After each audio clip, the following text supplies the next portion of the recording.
आज आपण नवीन सुरुवात करत आहोत प्रकटीकरणाच्या 4थ्या अध्यायाला. लाउदिकिया मंडळी झालेली आहे आणि आपण फार विस्तृतपणे लाउदिकिया मंडळीमध्ये खूप वेळ होतो आणि जसं आपण सांगितलेलं होतं की आपल्याला वेळ लागणार आहे लाउदिकिया मंडळीमध्ये आणि आपल्याला तसाच वेळ लागला लाउदिकिया मंडळीमध्ये. देवबापानं कृपा पुरवली आणि मंडळीला जो संदेश होता तो सांगण्यासाठी देवबापानं आपल्याला सहायता केली, म्हणून त्याला आपण धन्यवाद देऊया. आता आपण अध्याय 4 पासून सुरू करणार आहोत आणि हा इथून पुढचा जी जर्नी आहे ती जर्नी फारच अद्भुत आहे आणि आपल्याला अनेक गोष्टींसंदर्भात विचार करायला लावणारी आहे. कारण जर तुमच्या बायबलमध्ये त्या काळ्या मथळ्यामध्ये जर तुम्ही बघितलं तर तुम्हाला असं दिसेल त्या ठिकाणी की या ठिकाणी स्वर्गाचा साक्षात्कार असं तुमच्या बायबलमध्ये तुम्हाला हेडिंग दिसेल. आणि स्वर्गाचा साक्षात्कार म्हणजे हे लावतो, स्वर्गाचा साक्षात्कार म्हणजे स्वर्ग आणि स्वर्गासंदर्भात असणाऱ्या ज्या गोष्टी आहेत त्याविषयी आपण पाहणार आहोत. आणि त्यासाठी आपण प्रकटीकरण याचा 4था अध्याय वचन 1 पासून ते 11 पर्यंत वाचणार आहे. ओके, प्रकटीकरण 4था अध्याय वचन 1 पासून 11 पर्यंत आपण वाचन करणार आहोत. असं म्हटलेलं आहे, यानंतर मी पाहिले तो पहा स्वर्गात एक दार उघडलेले आणि जी वाणी मी प्रथम ऐकली ती मज बरोबर बोलणाऱ्या करण्यासारखी होती. मी पुन्हा एकदा तुमचं लक्ष या ठिकाणी केंद्रित करत आहे. योहान असं म्हणत आहे, यानंतर मी पाहिले तो पहा स्वर्गात एक दार उघडलेले आणि जी वाणी मी प्रथम ऐकली ती मज बरोबर बोलणाऱ्या करण्यासारखी होती. ती म्हणाली, इकडे वर ये, म्हणजे जे यानंतर झाले पाहिजे ते तुला दाखवेन. मी पुन्हा एकदा हे वचन वाचतो, या वचनाचा ब भाग. ती म्हणाली, इकडे वर ये, म्हणजे जे यानंतर झाले पाहिजे ते मी तुला दाखवेन. इतक्यात मी आत्म्याने संचारित झालो. तो पहा स्वर्गात राजासनावर मांडलेले आणि त्या राजासनावर कोणी बसलेला आहे. जो बसलेला तो दिसण्यात यास्वे सारदी या रत्नासारखा आहे. राजासनासभोवती दिसण्यात पाचेसारखे मेघधनुष्य आहे. राजासनासभोवती 24 आसने आहेत आणि त्या आसनावर शुभ्र वस्त्रे परिधान केलेले, डोक्यावर सोन्याचे मुकुट घातलेले ते 24 वडील बसलेले आहेत असे दृष्टीस पडले. राजासनाच्या आतून विजा, वाणी, गर्जना निघत आहेत. 7 अग्निरूपी मशाली राजासनापुढे जळत आहेत. त्या देवाचे 7 आत्मे आहेत. राजासनापुढे स्फटिकासारखा जसा काय काचेचा समुद्र आहे आणि राजासनाच्या मध्यभागी व राजासनाच्या 4ही बाजूस पुढे व मागे डोळ्यांनी भरलेले असे 4 प्राणी आहेत. पहिला प्राणी सिंहासारखा, दुसरा घोड्यासारखा, तिसऱ्याचे तोंड मनुष्याच्या तोंडासारखे व चौथा प्राणी उडत्या गरुडासारखा आहे. त्या 4ही प्राण्याला प्रत्येकी 6 पंख असून ते प्राणी सर्वांगी वरून पंखाखालीही डोळ्यांनी भरलेले आहेत. आणि पवित्र पवित्र पवित्र जो होता, आहे व येतो तो प्रभू सर्व सत्ताधारी हे म्हणावयाचे ते रात्रंदिवस थांबत नाहीत. राजासनावर बसलेला जो युगानुयुग जिवंत, याचे जेव्हा जेव्हा ते प्राणी गौरव, सन्मान व उपकार स्मरण करतात तेव्हा तेव्हा ते 24 वडील राजासनावर जो बसलेला त्याच्या पाया पडतात. जो युगानुयुग जिवंत त्याला नमन घालतात आणि आपले मुकुट राजासनापुढे ठेवून म्हणतात, हे प्रभू आमच्या देवा, गौरव, सन्मान व सामर्थ्य ही तुझी आहेत असे म्हणून घ्यावयास तू योग्य आहेस. कारण तू सर्व काही उत्पन्न केले, तुझ्या इच्छेने ते झाले व अस्तित्वात आले. प्रियानो, ही ती वचनं आहेत ज्या ठिकाणी आपल्याला स्वर्गाचा झालेला साक्षात्कार या ठिकाणी आढळतो. आता आपण चौथ्या अध्यायाला ज्यावेळेस सुरुवात केलेली आहे आणि मला तुम्हाला या ठिकाणी घेऊन जायचंय की नेमकं घडलेल्या गोष्टी काय आहेत, कारण या ठिकाणी राजासनाचं दर्शन आहे आणि राजासनाचं जे दर्शन आहे ते नेमकं काय आपल्याला दाखवतं तिथं मला तुम्हाला घेऊन जायचं आहे. पण अध्याय 3 पर्यंतचा जो प्रवास आहे तो नेमका काय आहे आणि त्यानंतर अध्याय 4कडे अचानक आपण चाललेलो आहोत ते नेमकं काय आहे हे मी तुम्हाला, ह्याची जी लिंक आहे ती मी तुम्हाला सांगतो. तर अध्याय 4 आणि वचन 1 जे आहे तर त्या वचन 1च्या सुरुवातीला असं म्हटलेलं आहे यानंतर. आणि मग जेव्हा आपण चौथ्या अध्यायाला सुरुवात करतो तर चौथ्या अध्यायाला आपण सुरुवात करण्यामध्ये आणि तिसऱ्या अध्यायामध्ये जे घडलेले घटना आहेत त्यामध्ये काय फरक आहे, तर तिसऱ्या अध्यायामध्ये घडलेल्या घटनांमध्ये आपल्याला 7 मंडळ्या दिसतात आणि ह्या ज्या 7 मंडळ्या आहेत या 7 मंडळांचे चित्रीकरण आहे आणि जो संदेश आहे तो संदेश या 7 मंडळांना दिलेला आपल्याला आढळतो. म्हणजे मंडळांना सांगण्यात येणारा संदेश, योहानाला झालेलं प्रगटीकरण, योहानाला सांगण्यात येत आहे की बाबा मंडळांना संदेश दे इथपर्यंत. ठीक आहे, योहानालाही ठाऊक नाहीये की पुढे काय होणार आहे. आता हे मी तुम्हाला यासाठी सांगत आहे की ज्यावेळेस प्रगटीकरण होत आहे, जसं जसं त्याला प्रगटीकरण होत आहे तशा तशा गोष्टी तो मांडत आहे किंवा तशा तशा गोष्टीनुसार तो सांगत आहे. यानंतर म्हणाल्या आपल्याला दिसतं की याच्या अगोदर काय झालेलं आहे. याच्या अगोदर मंडळीला असणारा संदेश म्हणजे जे काही मंडळीशी निगडीत आहे, ज्या काही मंडळीशी निगडीत असणाऱ्या गोष्टी आहेत, मंडळी ज्या स्थितीमध्ये आहे आणि मंडळी ज्या स्थितीतून जात आहे तिला संबोधून असणारा संदेश त्याला सांगण्यात आलेला आहे. आणि मग त्या संदर्भात आपल्याला तो तिसऱ्या अध्यायामध्ये सगळं ते दृश्य जे आहे ते आपल्याला दिसतं. आणि आता खूप वेगळं दृश्य आपल्याला चौथ्या अध्यायामध्ये अचानक पाहायला मिळणार आहे. म्हणजे जो संदेश आहे तो संदेश आपल्याला दिसत आहे. इट स्टार्ट्स फ्रॉम इफिस च्या मंडळीपासून सुरुवात होते, लाउदिकियाला ते संपतं. आणि आपण पाहतो दुसरा अध्याय पूर्णपणे या मंडळांकडे जातो, तिसरा अध्याय पूर्णपणे या मंडळांकडे जातो. 1 बाय 1 मंडळीला काय सांगण्यात येत आहे, बाबा इफिस तुला काय आहे, सार्दिस तुला काय आहे, फिलदेल्फिया तुला काय आहे, थुवितिरा तुला काय आहे, लाउदिकिया तुला काय आहे, प्रत्येकीला एकदम ना कॉशन सूचना सांगण्यात येते. आणि अचानकपणे आता जे दृश्य आहे ते एकदम वेगळं होत आहे. दृश्य का वेगळं होत आहे तर बघा या ठिकाणी काय झालं. अध्याय 4 मध्ये आपण योहानाच्या सोबतीने स्वर्गीय क्षेत्रात प्रवेश करतो. आता हे फार इम्पॉर्टंट आहे कारण ह्याच्या अगोदर स्वर्गीय दर्शन झालेलं होतं का? हो, झालेलं होतं. कुणाला झालेलं होतं तर स्वर्गीय दर्शन पौलाला झालेलं होतं. आणि पौलाला मज्जाव केलेला होता की ज्या गोष्टी झालेल्या आहेत, ज्या गोष्टी तू पाहिलेल्या आहेस त्या बोलू नकोस, त्या सांगू नकोस. आणि त्यामुळे पौलाला झालेला मज्जाव स्वर्गामध्ये काय आहे हे सांगण्यासाठी पौलाला सांगितलेलं आहे की तू बोलायचं नाहीये. आणि या ठिकाणी आपण पाहतो की ज्यावेळेस स्वर्गीय दर्शन आपण म्हणत आहे, योहान ज्यावेळेस एंटर होत आहे तर योहानाला ही खुली छूट दिलेली आहे की तू आता जे काही पाहत आहेस ते मांड, ते लिही, ते सांग.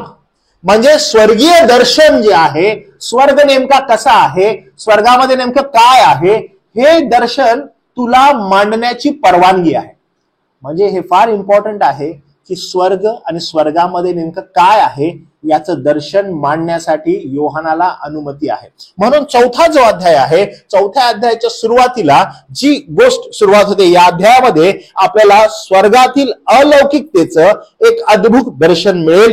हे असे काही आहे जे जगाच्या इतिहासात अनेकांनी, म्हणजे विशेष करून आपण पाहतो 2 कोरिंथ 12 अध्याय वचन 2 ते 4. तर आपण वाचूया का ते वचन, पौलाला जे सांगितलेलं होतं ते. 2 कोरिंथ याचा 12 अध्याय 2 आणि 4. तर मी तुम्हाला सांगतो तो काय म्हणत आहे. 1 पासून वाचूया, समजायला आपल्याला मदत होईल. तो म्हणतो, आढ्यता बाळगण्यापासून काही फायदा नाही, तरी असे तसे करणे मला भाग पडते. मी प्रभूमध्ये दृष्टांत व प्रगटी करणे ही आता घेतो. दृष्टांत आणि प्रगटी करणं ही आता घेतो. म्हणजे पॉल सांगत आहे की मी आढ्यता बाळगायला पाहिजे का? हो, खूप गोष्टींविषयी बाळगायला पाहिजे, पण मला काय काय प्राप्त झालंय मी तुम्हाला सांगतो. आणि तो करिंथच्या मंडळीला सांगतो की हे करिंथचे लोक दृष्टांत आणि प्रगटीकरणाविषयी बोलताय. तर तो म्हणतो, पहा, ख्रिस्तामधील एक मनुष्य मला माहित आहे, म्हणजे तो स्वतःविषयी म्हणत आहे, त्याला 14 वर्षामागे 3ऱ्या स्वर्गापर्यंत उचलून नेण्यात आले. त्याला सदेह नेण्यात आले, अगर विदेह नेण्यात आले हे मला ठाऊक नाही. म्हणजे देहाने नेण्यात आलं की त्याला आत्म्याने नेण्यात आलं? तो म्हणतो मला ठाऊक नाही. त्याच मनुष्याविषयी मला माहित आहे की त्या मनुष्याला सदेह किंवा विदेह मला ठाऊक नाही, देवाला ठाऊक आहे. सुखलोकात उचलून नेण्यात आले आणि मानवाने बोलवाव्यास योग्य नाहीत अशा अनिवार्य गोष्टी त्याने ऐकल्या. म्हणजे ह्या बोलू नयेत अशा गोष्टी त्यांना ऐकल्या. अशा मनुष्याविषयी मी अड्डता बाळगणार. मी स्वतःविषयी नाही तर केवळ आपल्या दुर्बलतेची अड्डता बाळगीन. मी आपली अड्डता बाळगण्याची इच्छा धरली तरी मी मूर्ख ठरणार नाही. म्हणजे एवढं अद्भुत असणारा दृष्टांत, एवढं अद्भुत असणारं प्रगटीकरण त्यानं पाहिलं, पण मनुष्यानं ऐकाव्या, मनुष्यानं बोलाव्या अशा गोष्टी तो म्हणत आहे मी ऐकल्या. पण या ठिकाणी आपण पाहतो प्रेषित पौल स्वर्गातील 3ऱ्या स्तरावर नेण्यात आले, परंतु त्याला जे काही दिसले ते सांगण्यास मनाई करण्यात आली.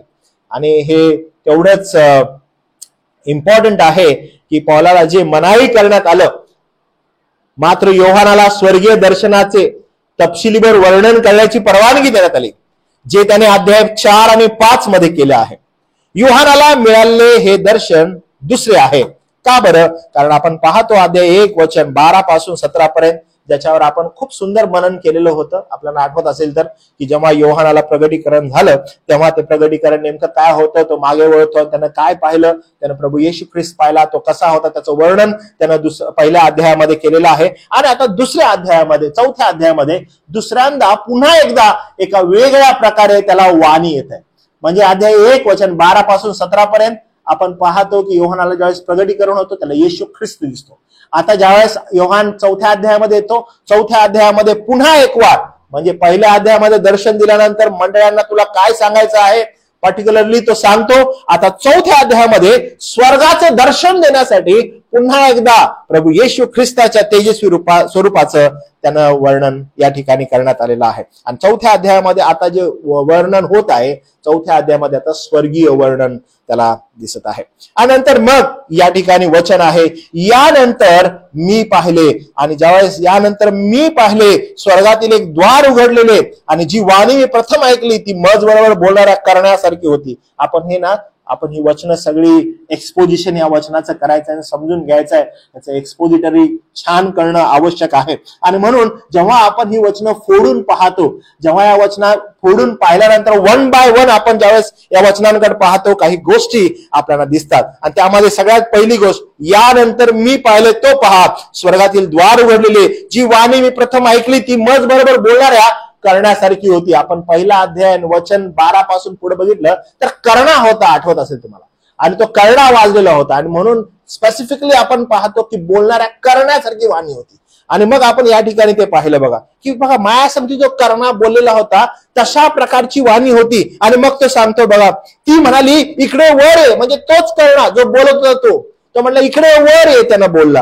आणि मग आपण पाहतो म्हणजे यानंतर जे झाले पाहिजे ते मी तुला दाखवतो. म्हणजे आता इकडे वर आहे, आता मी तुला काय करणार आहे, आता मी तुला दाखवणार आहे की यानंतर काय होणार आहे. तर बघा, मी तुला सांगतो यांना लिही, इथपासून मी तुला आता दाखवेन इथपर्यंत.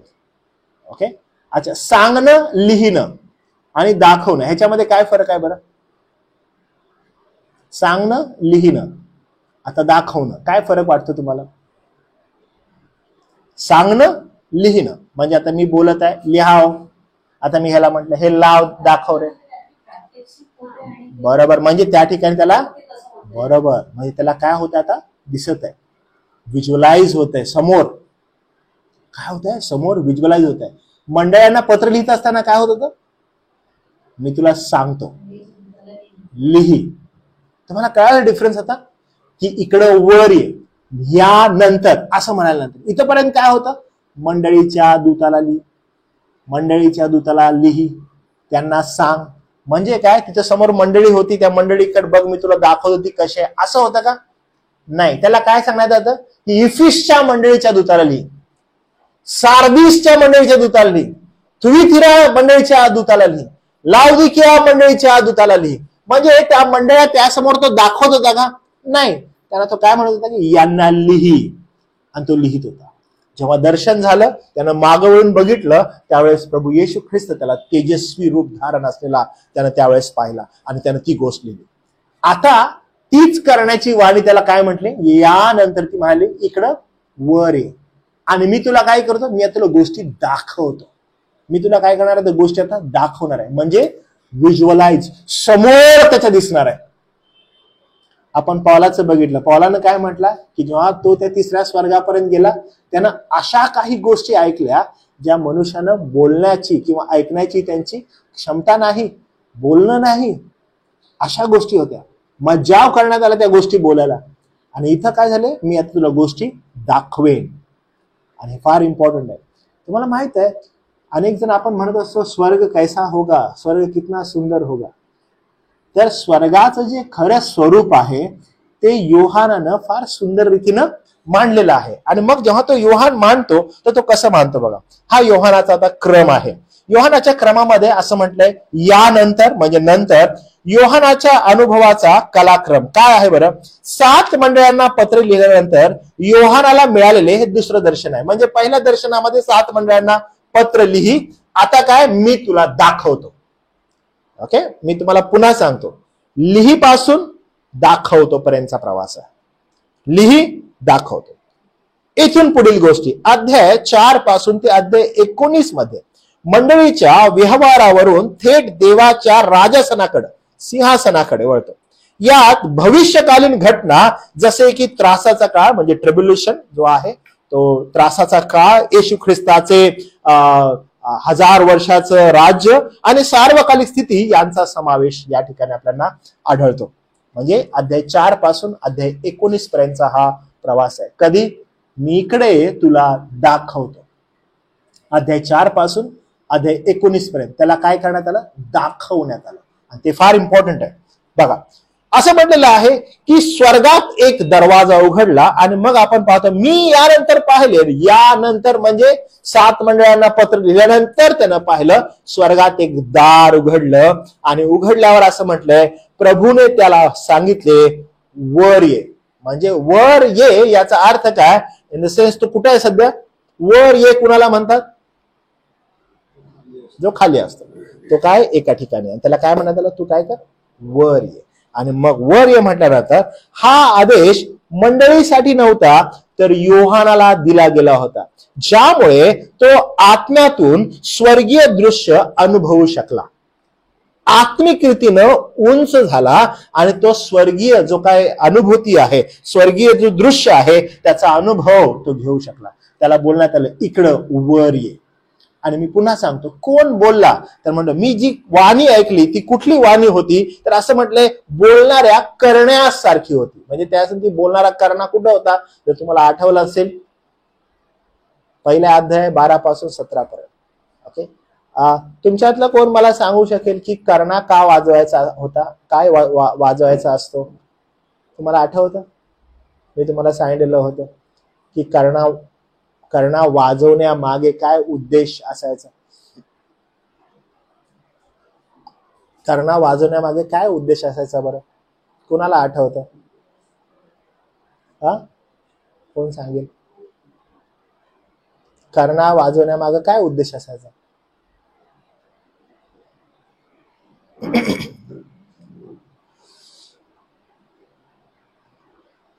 बोलणारा करणा बोलणाऱ्या करण्यासारखी होती. करणा वाजवण्याचा उद्देश काय असणार बरं. अलर्ट, बरोबर.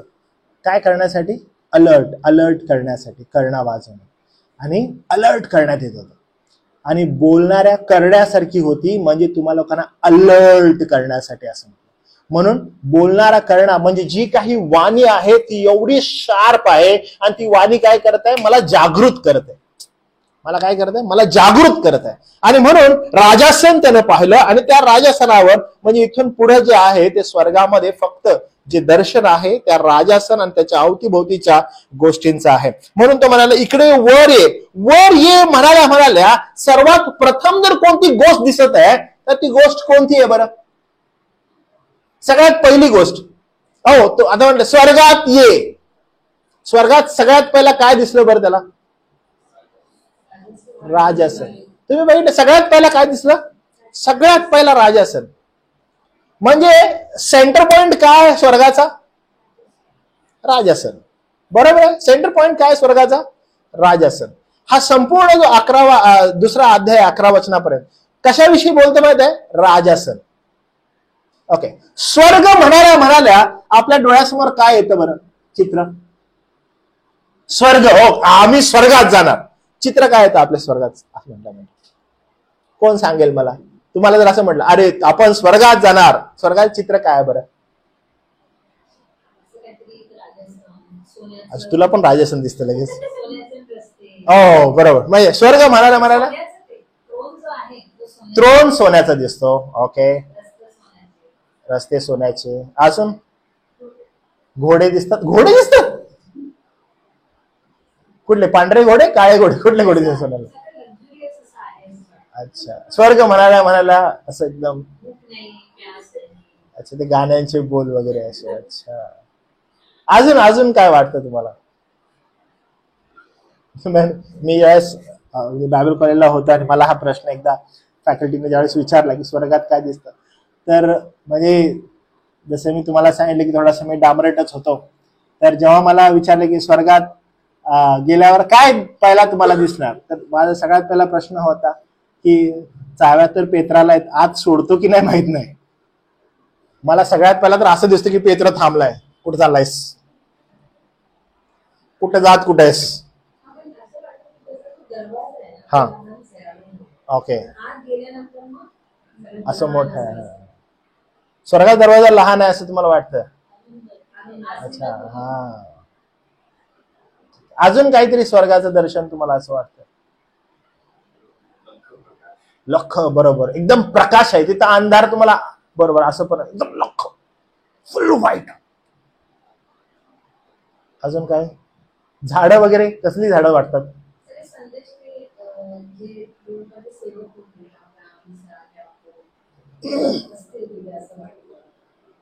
ओके.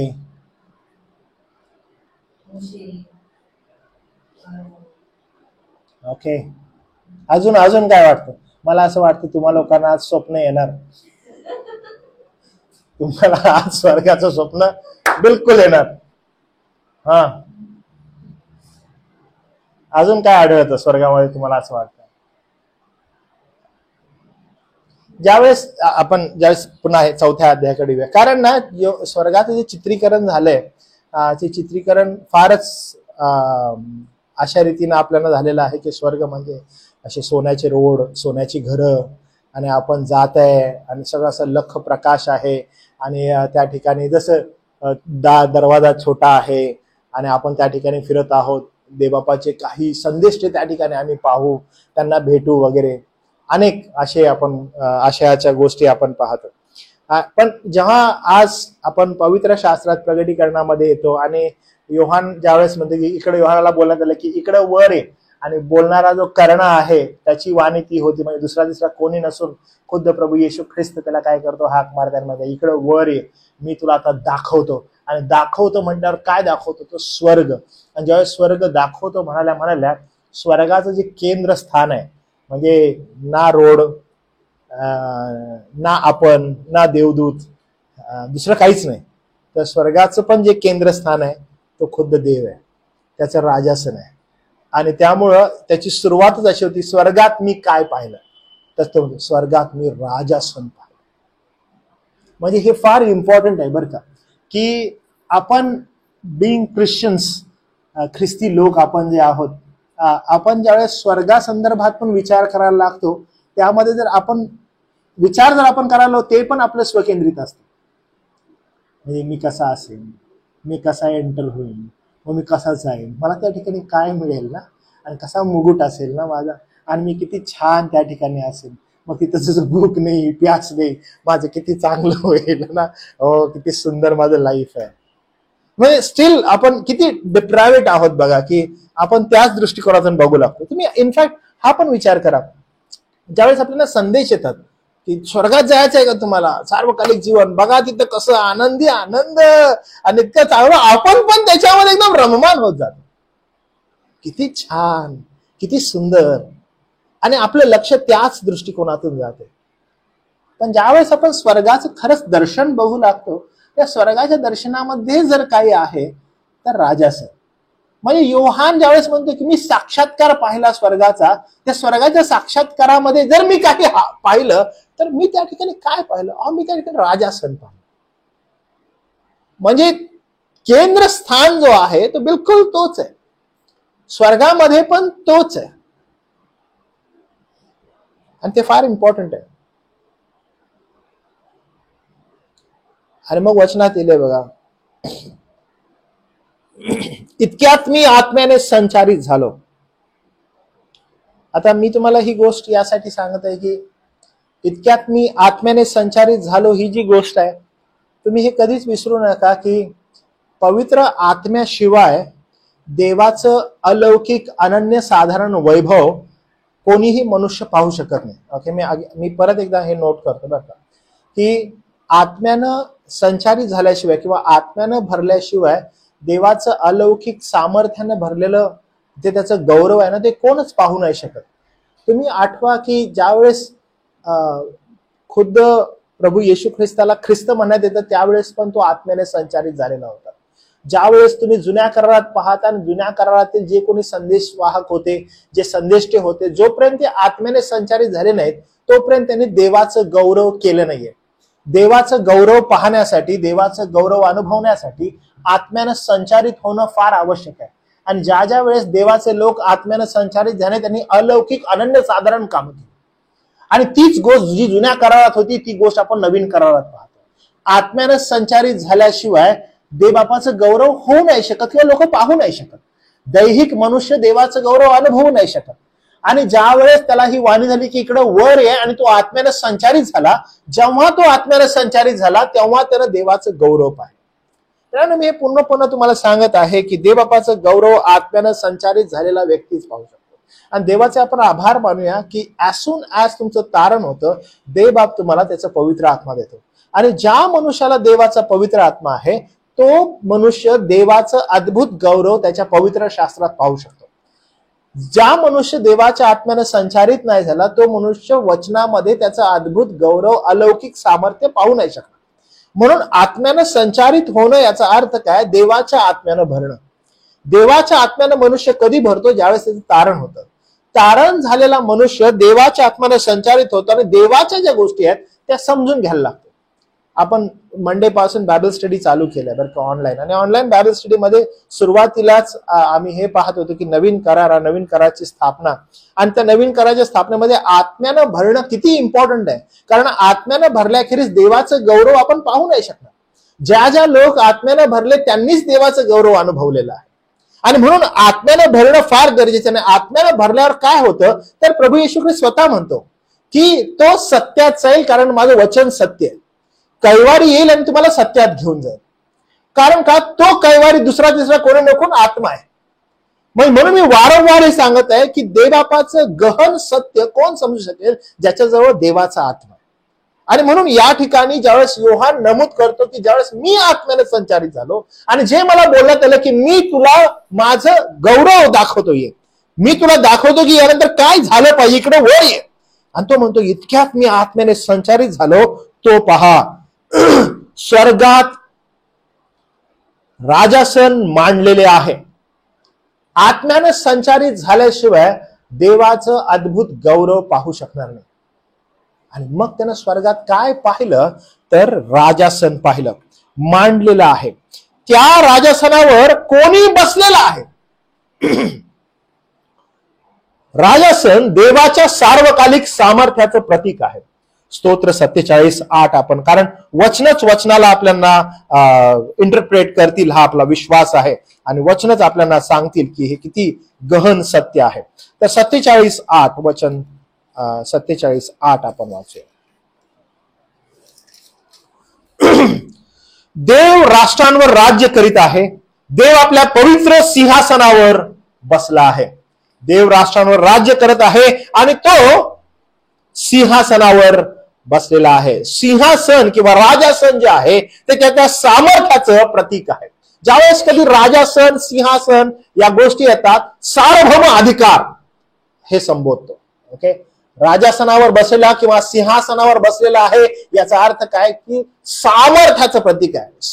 सार्वभौम सार्वभौमतेचं प्रतीक आहे. स्वर्गामध्ये राजासन आणि राजासनावर बसलेला त्यानं पाहिला. तो सर्व गोष्टींचा प्रभू आहे, त्याचं राज्य अटळ आहे, हे या दृष्टिकोनातून दिसतं. हे प्रतीक आहे. राजासन काय आहे? प्रतीक आहे की तोच सार्वभौम आहे. ओके, आता मला तुम्ही फक्त पुढे जायच्या अगोदर कुणाला जर माहित असेल तर तुम्ही मला सांगा किंवा सांगण्याचा प्रयत्न करा.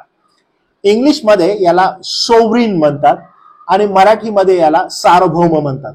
तर याचा अर्थ तुम्हाला ठाऊक आहे का? सोव्हरीन आणि सार्वभौम दोन्ही समान अर्थ आहेत, एक इंग्लिश मधून एक मराठीमधून. तर याचा अर्थ काय होत असेल बरं?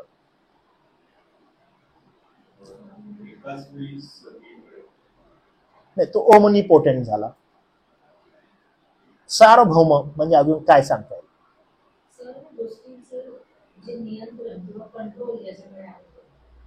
बरोबर, भौम असं म्हणतात. सार्व म्हणजे सगळ्यांचा काय आहे? नियंत्रणाशिवाय कुठलीच गोष्ट कधीच घडू शकत नाही. त्याच्या नियंत्रणाबाहेर कोणतीच गोष्ट नाही. राजासन काय दर्शवतं की तो सार्वभौम आहे. राजासन कशाचं प्रतीक आहे हे विसरायचं नाही बरं का.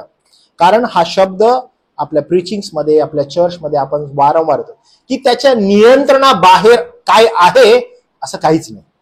सगळं काय आहे? सगळं त्याच्या नियंत्रणाबाहेर आता नियंत्रणामध्ये आहे आणि त्याला सार्वभौम म्हणतात. म्हणजे सगळं काही त्याच्या सानिध्यामध्ये.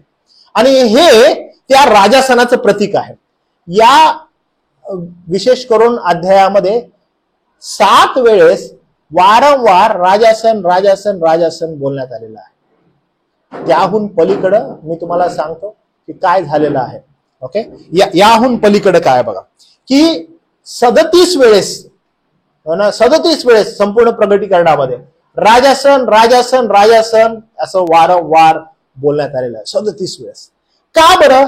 कारण ते सार्वभौमतेचं प्रतीक आहे की नियंत्रण त्याचं आहे, तो नियंत्रण राखणारा आहे आणि त्यामुळं तो सर्व गोष्टींचा प्रभू आहे, त्याचं राज्य अटळ आहे, हे राजासन दर्शवतं. फार इम्पॉर्टंट आहे बरं का, हे राजासन दर्शवतं. मग राजासन काय आहे? जो राजासनावर बसला होता तो यास्वे व सारदी या रत्नासारखा दिसत होता. आता यास्वे जो आहे तो पारदर्शक हिरा आहे. पारदर्शक आहे तो. म्हणजे तुम्ही मला असं मी एखादा प्रश्न विचारला, ठीक आहे, त्याचं उत्तर द्या बरं का. तुम्हाला माहित आहे का मला, देव काय करू शकत नाही असं तुम्हाला वाटतं? देव काय करू शकत नाही का देव सर्व करू शकतो? बघा, हा विचार करा. देव काय करू शकत नाही?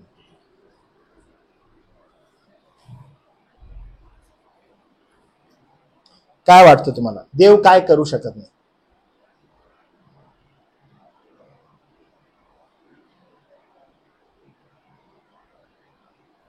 सांगा.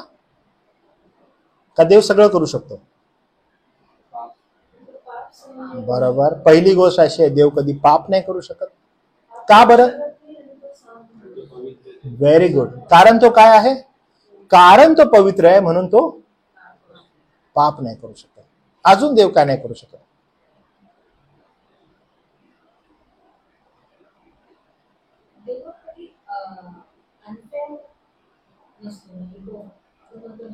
बरोबर.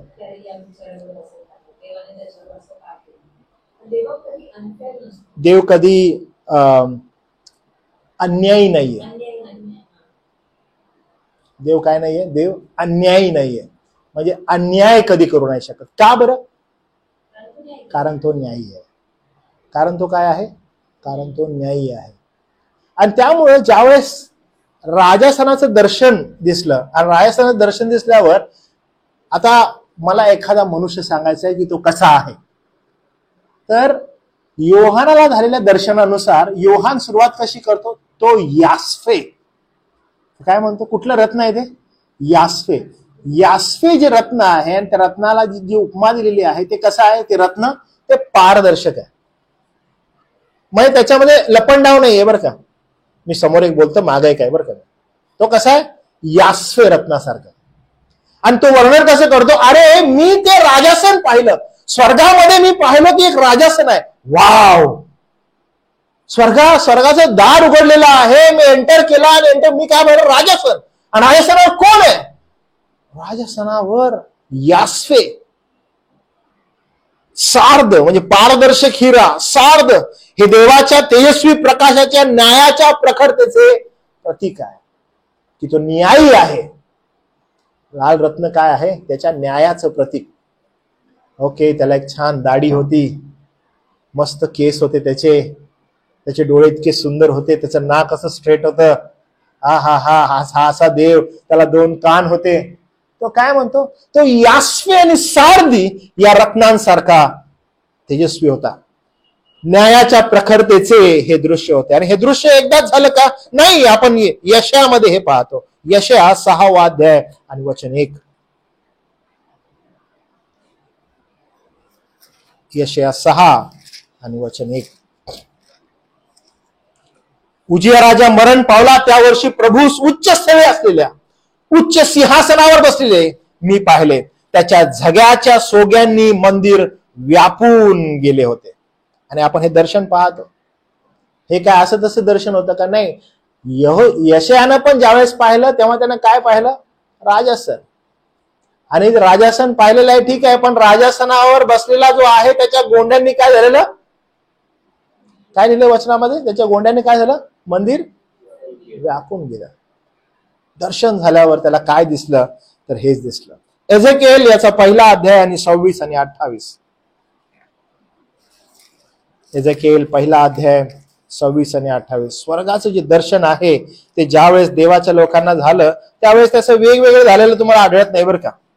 हे तुम्हाला दिसेल की किती अद्भुत रीतीनं सेम तुम्हाला आढळतं. 26वा वचन. त्याच्या डोक्यावर असलेल्या चांदव्यावर नीलमण्यांच्या सिंहासनासारखे काही दिसत होते. त्या सिंहासनावर पुरुष असल्याचा भास होत होता. त्याच्या ठाई पवित्र तृणमण्यांच्या तेजासारख्या अग्नीचा भास मला झाला. त्याच्या कमरेपासून वर व त्याच्या कमरेखाली अग्नीचा भास मला झाला. त्याच्या भोवती प्रभा चमकत होती. पावसाच्या दिवशी मेघात दिसणाऱ्या धनुष्याप्रमाणे त्याच्या भोवती प्रभा फाकलेली मला दिसली. परमेश्वराच्या तेजाचे हे दर्शन होते. मी ते पाहून उपडा पडलो व कोणा बोलणाऱ्याची वाणी माझ्या कानी आली. कुठलं दर्शन आहे हे?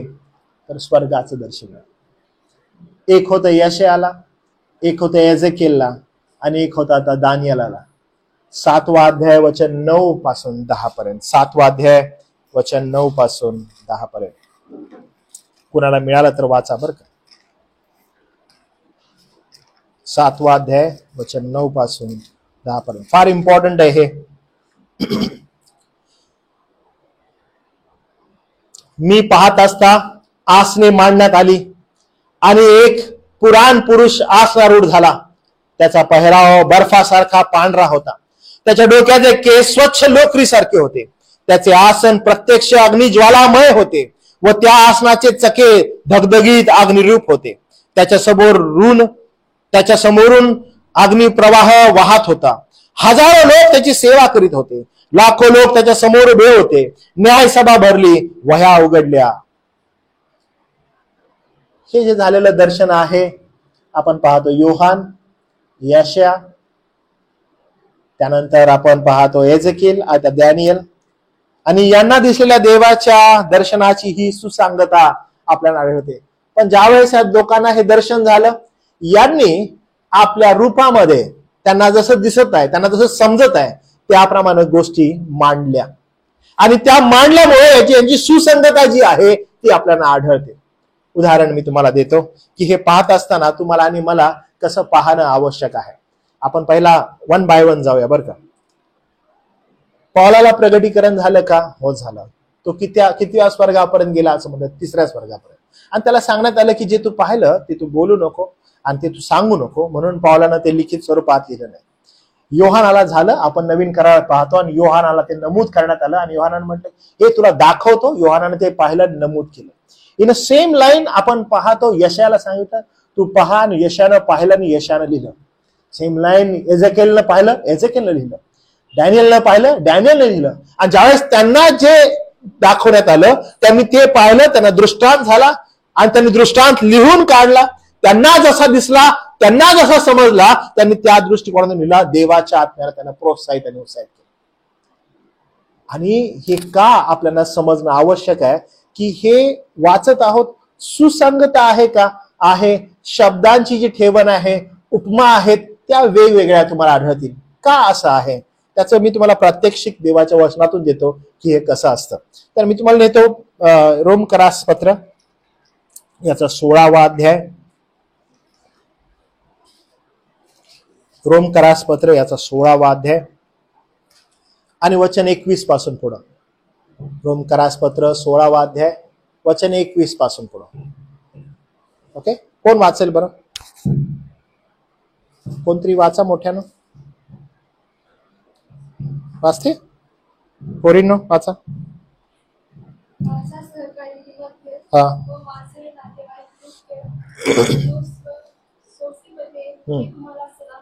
बरोबर.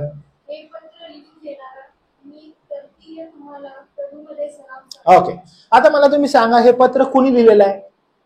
रोमकरास पत्र पहिला अध्याय 1, 2, 3 पत्र कुणी लिहिलंय? लेखक कोण आहे? नाही, लेखक तरती आहे. रोमकरास पत्र पहिला अध्याय 1, 2, 3 वाचा बरं. हा, लिखाण कोण करत आहे? लिखाण कोण करत आहे? ओके, पहिला आता हे वाचा, अध्याय 1, 2, 3 वाचा. पहिला अध्याय 1, 2, 3 वचन वाचा. हा हा हा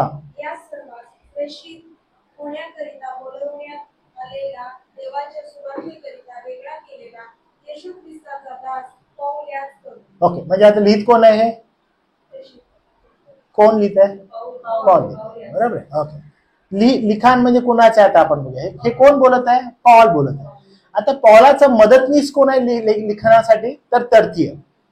ओके, लिखाण म्हणजे काय? आता पॉल सांगत आहे आणि तर्तीय काय करत आहे? लिहित. ओके, आणि तर्तीय काय करत आहे? लिहित आहे. आणि म्हणून ज्यावेळेस आपण 16वा अध्याय वाचतो, 16वा अध्याय आता काढा आणि वचन 21 वाचा. ओके, ती तुम्हाला काय करायचं? माझा सहकारी तिमोथेय व माझे नातलग ल्यूक. बरोबर आहे. पॉल काय करत आहे? जसं जसं तर्तीयला तो बोलत आहे, तर्तीय काय करत आहे? लिहित आहे. माझा सहकारी तिमोथेय, ल्यूक. ओके, हे तुम्हाला काय करतात? यासोन, ससेपियर, हे तुम्हाला काय करतात? तुम्हाला सलाम सांगतात. ओके, इथपर्यंत ठीक आहे. आणि लगेच मग या ठिकाणी तर्तीय काय करत आहे? तो लगेच म्हणतो माझा सलाम पण घ्या.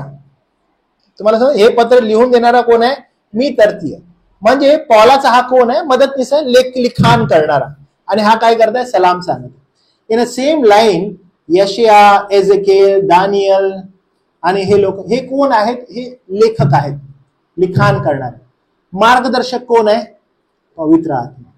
यांना जसं दिसलेलं आहे, यांच्या शब्दामध्ये यांनी काय केले? ती मांडणी केलेली आहे. देवाचा आत्मा त्यांना काय करत आहे? दाखवत आहे की हे पहा, दर्शन. आणि योहान पाहते आणि योहान म्हणते की वाव, मी राजासन पाहिलं. आणि जर तुम्ही यांचा सुसंगत गोष्ट बघितली तर सुसंगतपणा काय माहितीये का? एव्हरीवन, हे चारही जण स्वर्गाविषयी ज्यावेळेस बोलतात त्यांच्यामध्ये सुसंगता काय माहितीये? राजासन. आणि काय बघितलं? राजासन. आणि काय सांगू त्यात काय होतं? अरे, मी असा चालत चालत गेलो आणि मला पेत्र भेटला. पेत्र म्हटला, किधर इधर किधर? नाही बर का, असं काहीच नाही. सुसंगता काय आहे की एव्हरीवन, प्रत्येक जण, त्यांना काय दिसलं? राजसन. कॉन्सन्ट्रेशन, फोकस काय आहे? राजसन. मी तुम्हाला ना पुन्हा एकदा आठवण करून देतो बरं का मंडळी, की राजासन, ओके, हे सेंटर आहे. आठवा अध्याय 1, अध्याय 2, अध्याय 3 प्रगटीकरण शिकत असताना देव त्याच्या मंडळीवर प्रेम करतो आणि त्याच्या मंडळीनं कसं असावं हे त्यांना तो दाखवतो. आठवा बॅकग्राऊंड काय होता? की मंडळी ही फार कठीण परिस्थितीतून जात आहे. अनेक प्रकारच्या संकट मंडळीवर येतात आणि मग प्रभू योहानाला दर्शन देत आहे आणि म्हणत आहे की मंडळीला लिही.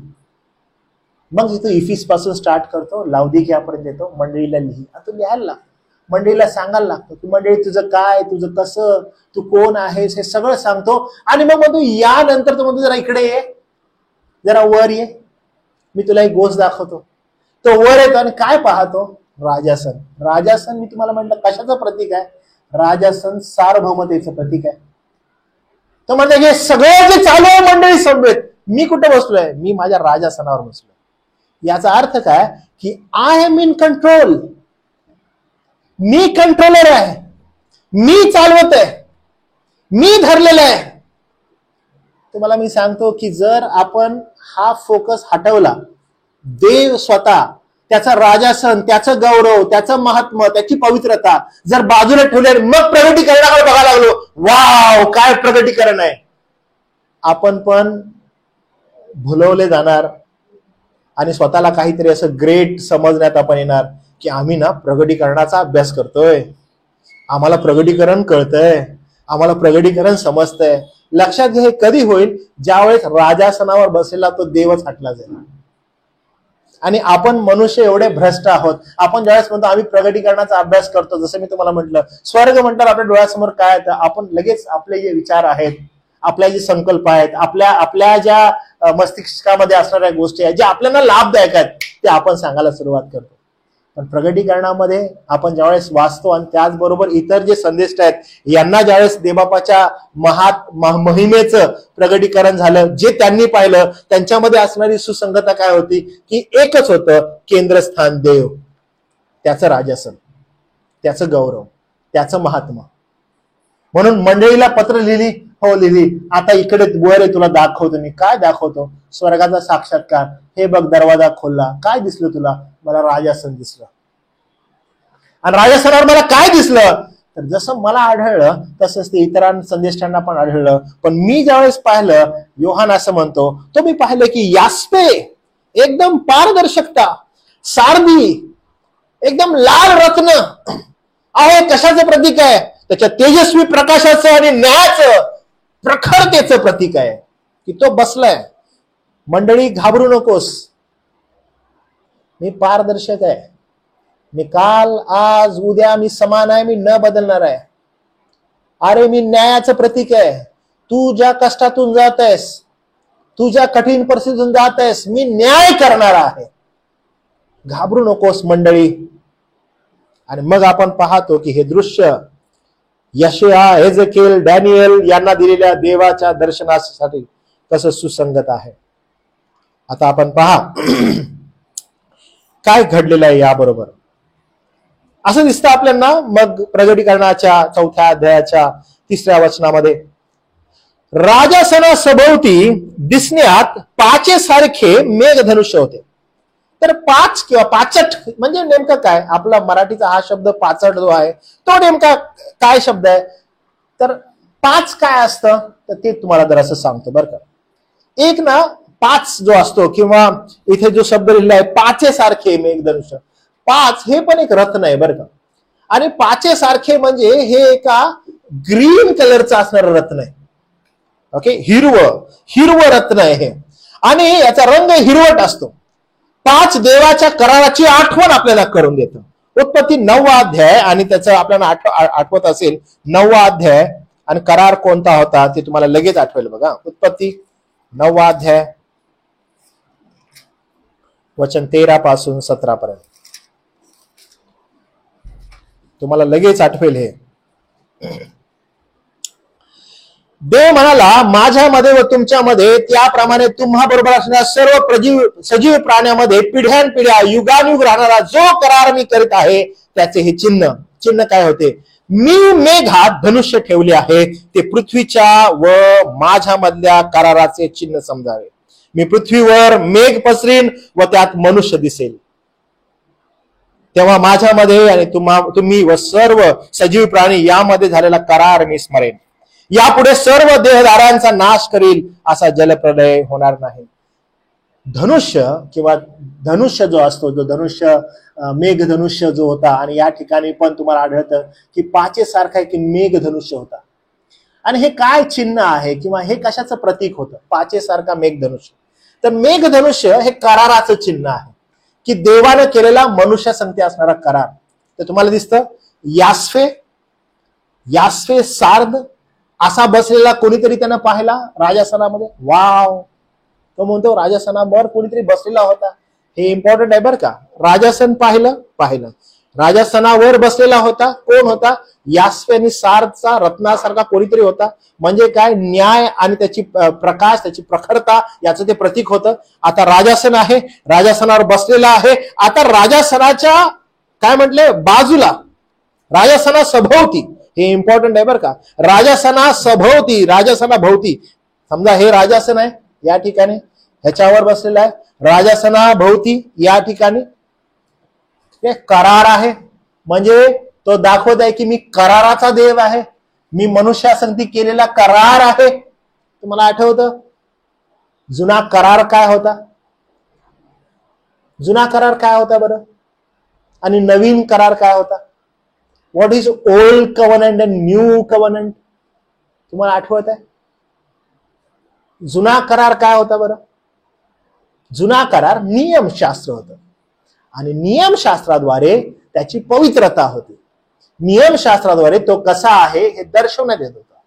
जुन्या कराराद्वारे देवाची धार्मिकता प्राप्त व्हावी अशी लोकांची इच्छा होती. पण देवानं ऑलरेडी जुन्या कराराद्वारे जो ओल्ड कव्हनंट होता त्याद्वारे दाखवून दिलं की तो कसा पवित्र आहे. त्यामुळे त्याला वारंवार कराराचा देव म्हणतात. तो करार करतो मनुष्याबरोबर की तुला जर माझी पवित्रता हवी आहे, तुला जर माझी शांती हवी आहे, तुला जर माझा विसावा हवा आहे, तर ये हा करार पहा. आणि मग आपण संपूर्ण जुना करार पाहतो की तो कोणीच पाळू शकत नाही. मग नवीन कराराचं आगमन झालं. मग नवीन करार कोणता? नवीन करार हा प्रभू येशू ख्रिस्त. आणि त्यानं तो जुना करार स्वतःमध्ये पूर्ण केला आणि नवा करार हा स्थापन झाला की जो कोणी आता मजवर विश्वास ठेवतो त्याला सार्वकालिक जीवन प्राप्त होईल. आणि मग हा करार होता. काय होता राजासनावर? यास्वे सार्द यासारखा दिसणारा. सभोवती काय आहे? कराराचं चिन्ह, की मी कराराचा देव आहे. त्याने हे फार इम्पॉर्टंट आहे मंडळीला समजणं की तो कराराचा देव आहे. जो कोणी प्रभू येशू ख्रिस्तावर विश्वास ठेवतो, जो कोणी प्रभू येशू ख्रिस्ताचा आहे, तो करार त्याला ठाऊक आहे. प्रभू येशू ख्रिस्ताद्वारे तारण आहे हे त्याला ठाऊक आहे. देवाचा न्याय त्याच्या कराराच्या वचनाला कधीही मोडत नाही. त्यानं जर करार केलेला आहे तर त्यानं तो केलेला आहे. आणि त्यामुळं त्याचा करार एवढा इम्पॉर्टंट आहे. प्रियानो लक्षात घ्या. प्रभू येशू ख्रिस्त का महत्वाचा आहे? कारण तो कराराचा आहे. आपण जो विश्वास ठेवतो तो कव्हनंटल थिओलॉजीवर विश्वास ठेवतो. कराराच्या ईश्वर विज्ञानावर आपण विश्वास ठेवतो. आपण जी मंडळी आहोत ती कराराच्या ईश्वरी विज्ञानावर विश्वास ठेवणारी आहोत. आणि त्यामुळे ओल्ड कव्हनंट, न्यू कव्हनंटचे तुम्ही आणि मी लोक आहोत. नवीन कराराचे लोक आहोत. प्रभूने जो करार मनुष्यासंगती केला त्या कराराचे आपण लोक आहोत. आणि त्या कराराची सुरुवात जर तुम्हाला आठवते, उत्पत्ती 3 अध्याय 15 वचन, तिथून सुरुवात होते या कराराची. आणि म्हणून करार फार महत्वाचा आहे आणि आपल्याला तो आढळतो. आणि मग पुढे आपण पाहतो 5वं वचन आणि मग आपण थांबूया बरं का. असं 4थं वचन, सॉरी. राजासनाभोवती दिसण्यात पाचेसारखे मेघधनुष्य आहे. पाचेसारखे म्हणजे पुन्हा सांगतो, हिरव्या प्रकारचं एक मेघधनुष्य आहे. राजासना सभोवती ते आहे. राजासना सभोवती 24 आसने आहेत आणि त्या आसनावर शुभ्र वस्त्रे परिधान केलेले व डोक्यावर सोन्याचे मुकुट घातलेले ते 24 वडील बसले आहेत असे दृष्टीस पडले. त्याच्या दृष्टीस पडलं की अरे त्या सभोवती करार आहे आणि त्याच कराराबरोबर सभोवती 24 आसनं आहेत. आणि ती 24 आसनं आहेत त्यावर बसलेले 24 वडील त्यानं पाहिले. आणि ते 24 वडील जे आहेत ते 24 वडील असेच बसलेले होते तर त्यांच्या डोक्यावर सोन्याचे मुकुट घातले होते. ते 24 वडील त्याच्या दृष्टीस पडले. राजासना सभोवती 24 आसने त्यावर बसलेले वडील पांढरे वस्त्र परिधान केलेले, त्याच्या डोक्यावर सोन्याचे मुकुट होते. हे वडील मंडळीचे किंवा इस्रायलाचे प्रतिनिधित्व करतात. याच्यावर क्वेश्चन मार्क आहे बरं का. हे वडील कोण आहेत? अनेक वेगवेगळे लोक याच्या संदर्भात खूप जास्त म्हणजे अभ्यास करत आहेत की हे 24 वडील नेमके कोण आहेत. तर काही जण म्हणतात की 24 वडील जे आहेत ते इस्रायलाचे 24 वंशाचे वडील आहेत, 12 वंशाचे 12 वडील. आणि मग काही जण असं म्हणतात की ते 12 आहेत, ठीक आहे, दुसरे 12 कोण आहेत? तर काही जण असं म्हणतात दुसरे 12 जे आहेत ते 12 शिष्य आहेत, आणि त्यामुळे इकडे 12 इकडे 12 आणि हे 24 वडील आहेत. आणि हे 24 वडील पांढरे वस्त्र, पवित्रतेचे आणि सोन्याचे मुकुट, जे विजयाचं प्रतीक आहे, ज्या प्रवासातून ते गेलेले आहेत त्याचं ते प्रतिनिधित्व करत आहेत. आणि ते प्रतिनिधित्व करत आहेत म्हणून ते त्या ठिकाणी उपस्थित आहेत. यांचं काम काय आहे त्या ठिकाणी, तर ते आपल्याला पुढच्या बायबल स्टडीला आपल्याला समजेल की यांचं काम काय त्या ठिकाणी. हे प्रतिनिधित्व करत आहेत, हे वडील आहेत, हे ज्येष्ठ आहेत, पण हे त्या ठिकाणी काय करत आहेत? हे त्या ठिकाणी पुन्हा राजासनासभोवती बसून नेमकी ती कोणती अशी कृती करत आहेत ज्याद्वारे पुन्हा सर्व मान, सर्व सन्मान, सर्व गौरव हे पुन्हा एकदा राजासनाला जात आहे. मंडळी, माझी तुम्हाला पुन्हा विनंती आहे की नाहक अन्य गोष्टींच्या, स्वर्गाच्या काही अलौकिक कुणाच्या भंपक विधानांच्या मागे आपण न जाता पवित्र शास्त्र स्वर्गाविषयी जे आपल्याला प्रदर्शन करतं, साक्षात्कार करतं, आणि ज्या ज्या लोकांना हे समजलं त्यांनी जे पवित्र शास्त्रात नमूद केलं तिकडे आपण लक्ष देऊया आणि आपल्या आध्यात्मिक जीवनामध्ये मग त्या प्रकारे आपण वाढ करूया. म्हणून नाहक आम्हाला काय प्राप्त झालं, आम्हाला काय समजलं, याच्यापेक्षा पवित्र शास्त्र या संदर्भात काय म्हणतं त्याच्याकडे लक्ष देणं फार गरजेचं आहे. संपत असताना एक मजेशीर साक्षात्कार तुम्हाला मी सांगतो आणि मग आपण या ठिकाणी थांबूया. अशा काही स्टोरीज आहेत ज्या स्टोरीज स्वर्गाविषयी सांगण्यात येत असतात. तर आमचे एक सर होते, त्यांनी एक स्टोरी सांगितलेली होती की एक व्यक्ती होता, त्याला खूप दृष्टांत व्हायचे आणि तो मंडळीमध्ये असायचा आणि त्याला खूप दृष्टांत व्हायचे आणि त्या दृष्टांत होत असताना त्याला स्वर्गाचे दृष्टांत खूप व्हायचे. आणि असे लोक आहेत ज्यांना स्वर्गाचे दृष्टांत होतात. तर हा म्हणाला की त्याला स्वर्गीय दृष्टांत झाला आणि त्या दृष्टांतामध्ये तो येऊन चर्चमध्ये उभा राहिला. तो म्हटला की मला तुम्हाला लोकांना दृष्टांत सांगायचं. तर ते म्हटले की सांगा. मग तो म्हणाला की मी अचानकपणे स्वर्गामध्ये उचलला गेलो आणि मी स्वर्गात गेलो आणि स्वर्गात गेल्यावर मला सगळ्यात पहिला जर त्या ठिकाणी कोण भेटला तर मला त्या ठिकाणी पेत्र होता. आणि पेत्र म्हणाला की आलास? तो बोलो हो मी आलो. मला स्वर्ग फिरायचा आहे. तर मग स्वर्ग फिरत असताना एक वेगळ्या प्रकारचा स्वर्ग मी यावेळेस बघितला. मी दरवेळेस वेगवेगळ्या प्रकारचा बघतो, यावेळेस मी वेगळ्या प्रकारचा बघितला. मी रोडवरून जात होतो, पेत्रानं माझा हात पकडलेला होता. तो मला दाखवता, हा बंगला बघितलास, हा बंगला योसेफाचा आहे, हा बघितला हा अब्रामाचा आहे, हा बघितला हा त्याचा आहे. आणि तो म्हटला माझा कुठे आहे? मला तुझा पण दाखवतो. आणि त्याने त्याला घेऊन गेला आणि त्याने त्याला दाखवला हा तुझा बंगला आहे. तो म्हटलं इतका सुंदर माझा बंगला होता. आणि मग मी त्या बंगल्याला पाहिलं, पण माझी इच्छा झाली की चला अजून थोडंसं मी फिरावं आणि अजून थोडंसं फिरून बघावं. तर मी अजून फिरत असताना एक अशा ठिकाणी गेलो ज्या ठिकाणी फक्त फॅन्स होते. बघा, फॅन्स होते. फॅन म्हणजे असे फॅन. आणि तो म्हणाला की अरे स्वर्गामध्ये फॅन कसे काय, म्हणजे स्वर्गामध्ये फॅन्स कसे काय? तो म्हणाला की मला जरा आश्चर्य वाटलं. मी पेत्राला म्हटलं की पेत्रा स्वर्गामध्ये फॅन्स कसे काय? तर म्हणलं हे फॅन्स नाहीयेत, स्वर्गामध्ये हे यासाठी लावलेले आहेत, हे क्लॉक्स आहेत. हे काय आहेत? हे क्लॉक्स आहेत. क्लॉक्स कसले आहेत की स्वर्गामध्ये हे यासाठी लावलेत की तुम्ही पृथ्वीवर जेवढं पाप करता तर त्या फ्लोनी हे फिरतात. बरं हे काल्पनिक आहे बरं का, त्यानं जे सांगितलं होतं ते सांगा. त्याचे हे काल्पनिक आहे की तुम्ही पृथ्वीवर जेवढं पाप करता ते क्लॉक फिरत असतं. मग तो म्हटला की काही काही क्लॉक खूपच फास्ट फिरत होते, काही काही क्लॉक स्लो फिरत होते. म्हणजे पृथ्वीवर पाप कमी होते तरी कसे स्लो, काही होते खूप फास्ट. तर मी जाऊन त्या क्लॉक्सकडे नीट बघायला लागलो की त्या घड्याळांकडे म्हणजे त्या फॅन्सकडे मी नीट बघायला लागलो. तर त्या फॅन्सच्या खाली प्रत्येकाची नावं होते